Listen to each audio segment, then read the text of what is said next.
প্রধানমন্ত্রী তারেক রহমান বলেছেন, প্রযুক্তিগত বিপ্লব মোকাবেলা সার্টিফিকেট নির্ভর শিক্ষা ব্যবস্থার পরিবর্তে দক্ষতা ভিত্তিক প্রযুক্তি নির্ভর ও কর্মমুখী শিক্ষা ব্যবস্থা গড়ে তোলার কোনো বিকল্প নেই। আজ সকালে রাজধানীর বাংলাদেশ চীন মৈত্রী সম্মেলন কেন্দ্রে জাতীয় বিশ্ববিদ্যালয়ে আয়োজিত কর্মমুখী ও টেকনিক্যাল শিক্ষা বিষয়ে শিক্ষকদের প্রশিক্ষণ কার্যক্রমের উদ্বোধন অনুষ্ঠানে একথা বলেন তিনি। প্রধানমন্ত্রী বলেন, বর্তমান বাস্তবতায় অগ্রাধিকার ভিত্তিতে প্রাথমিক পর্যায় থেকে শুরু করে সর্বোচ্চ স্তর পর্যন্ত শিক্ষা কারিকুলামকে বাস্তবভিত্তিক, কর্মমুখী এবং প্রযুক্তি নির্ভর করার কাজ শুরু করেছে সরকার।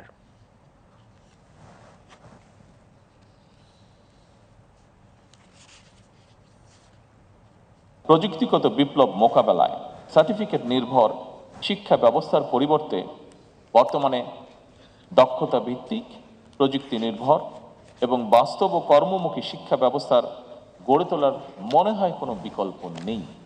এমন বাস্তবতায় বর্তমান সরকার অগ্রাধিকার ভিত্তিতে প্রাথমিক পর্যায় থেকে শুরু করে সর্বোচ্চ স্তর পর্যন্ত শিক্ষা কারিকুলামকে বাস্তব ভিত্তিক, বহুমুখী, কর্মমুখী এবং প্রযুক্তি নির্ভর করার কাজ ইতিমধ্যে শুরু করেছে। একজন মানবিক মানুষ হয়ে ওঠার জন্য নৈতিক শিক্ষার বিকল্প নেই। আমি মনে করি জাতীয় বিশ্ববিদ্যালয় কর্তৃপক্ষ শিক্ষা ব্যবস্থায় প্রযুক্তি নির্ভরতা, দক্ষতা এবং মডার্নাইজেশনের পাশাপাশি শিক্ষার্থীদের নৈতিকতা এবং মানবিক স্বাস্থ্যের উন্নয়ন, সামাজিক অন্তর্ভুক্তি এবং পরিবেশ সংরক্ষণ, এই সব বিষয়গুলোর প্রতি আরও অধিক গুরুত্ব দেবেন, যত্নশীল থাকবেন। পরিস্থিতি বিবেচনা করে উচ্চশিক্ষা ব্যবস্থাকে বাস্তবমুখী করার লক্ষ্যে বর্তমান সরকার অ্যাপ্রেন্টিসশিপ, ইন্টার্নশিপ এবং ইন্ডাস্ট্রি একাডেমিয়া সহযোগিতা বাড়াতে কার্যকর পদক্ষেপ নিতে চায়। প্রাথমিকভাবে বিভাগীয় শহরগুলোতে অবস্থিত বিশ্ববিদ্যালয়ের সঙ্গে স্থানীয় শিল্প ও ব্যবসা প্রতিষ্ঠানগুলোর সম্পর্ক স্থাপনের মাধ্যমে এই পদক্ষেপ বাস্তবায়ন করা হচ্ছে। সরকার ক্যাম্পাস থেকে ব্যবসায়িক উদ্যোক্তা তৈরি করারও বহুমুখী উদ্যোগ গ্রহণ করছে। এরই অংশ হিসাবে সরকার কলেজ এবং বিশ্ববিদ্যালয় ইনোভেটিভ বিজনেস আইডিয়া বাণিজ্যিকরণ করতে প্রতিযোগিতামূলক প্রক্রিয়ায় সিড ফান্ডিং বা ইনোভেশন গ্রান্ট প্রদানের সিদ্ধান্ত নিয়েছে।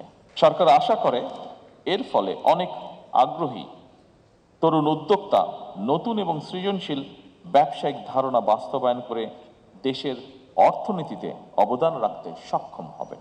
শিক্ষার্থী থাকা অবস্থায় বাস্তব কর্মদক্ষতা অর্জনের ফলে একজন শিক্ষার্থী চাকরির জন্য অপেক্ষা না করে বরং নিজেই একজন এন্টারপ্রেনার হিসেবে আরও কয়েকজনের কর্মসংস্থান সৃষ্টি করতে সক্ষম হবেন। দেশের তরুণ সম্প্রদায়ের প্রতি আহ্বান জানিয়ে প্রধানমন্ত্রী বলেন, নিজেদেরকে যথাযোগ্যভাবে গড়ে তুলতে পারলে তোমরাই হবে আগামী দিনে সমৃদ্ধ, স্বনির্ভর ও মানবিক বাংলাদেশের নির্মাতা। তিনি বলেন, সবাই মিলে ঐক্যবদ্ধভাবে কাজ করলে আমাদের অগ্রযাত্রা কেউ রুদ্ধ করতে পারবে না। আহ্বান, নিজেদেরকে যথাযোগ্যভাবে গড়ে তুলতে পারলে তোমরাই হবে আগামী দিনের সমৃদ্ধ, স্বনির্ভর ও মানবিক বাংলাদেশের নির্মাতা। বাংলা এবং ইংরেজির পাশাপাশি তৃতীয় আরেকটি ভাষা শিখতে পারলে দেশে বিদেশে কোথাও আমাদের ভবিষ্যৎ প্রজন্মের কর্মসংস্থানের সমস্যা হবার কথা নয় ইনশাআল্লাহ। জনগণের কাছে দায়বদ্ধ এই সরকার একটি জ্ঞান ও মেধাভিত্তিক রাষ্ট্র এবং সমাজ গড়তে চায়। আমি দৃঢ়ভাবে বিশ্বাস করি, আমরা যদি ঐক্যবদ্ধভাবে কাজ করি তাহলে আমাদের যে অগ্রযাত্রা আমরা প্রত্যাশা করি সেই অগ্রযাত্রাকে কেউ ইনশাল্লাহ রুদ্ধ করতে পারবে না।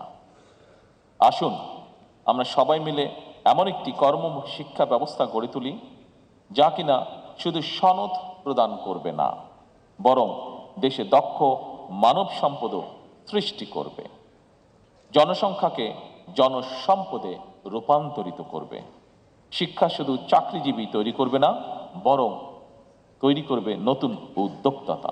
শুধু অর্থনৈতিক প্রবৃদ্ধিই নয়, সামাজিক রূপান্তরের ভিত্তি নির্মাণ করবে। অনুষ্ঠানে বক্তব্য রাখেন শিক্ষামন্ত্রী ডক্টর আ.ন.ম এহসানুল হক মিলন, প্রধানমন্ত্রীর উপদেষ্টা মাহাদি আমিন, শিক্ষা মন্ত্রণালয়ের মাধ্যমিক ও উচ্চ শিক্ষা বিভাগের সচিব আব্দুল খালেক। অনুষ্ঠানে মূল প্রবন্ধ উপস্থাপন করেন জাতীয় বিশ্ববিদ্যালয়ের ভাইস চ্যান্সেলর অধ্যাপক ডক্টর এ.এস.এম আমানুল্লাহ এবং স্বাগত বক্তব্য দেন বিশ্ববিদ্যালয়ের প্রো ভাইস চ্যান্সেলর অধ্যাপক লুৎফর রহমান। এর আগে প্রধানমন্ত্রী তারেক রহমানের হাতে একটি ক্রেস্ট ও ফুলের চারা তুলে দেওয়া হয়।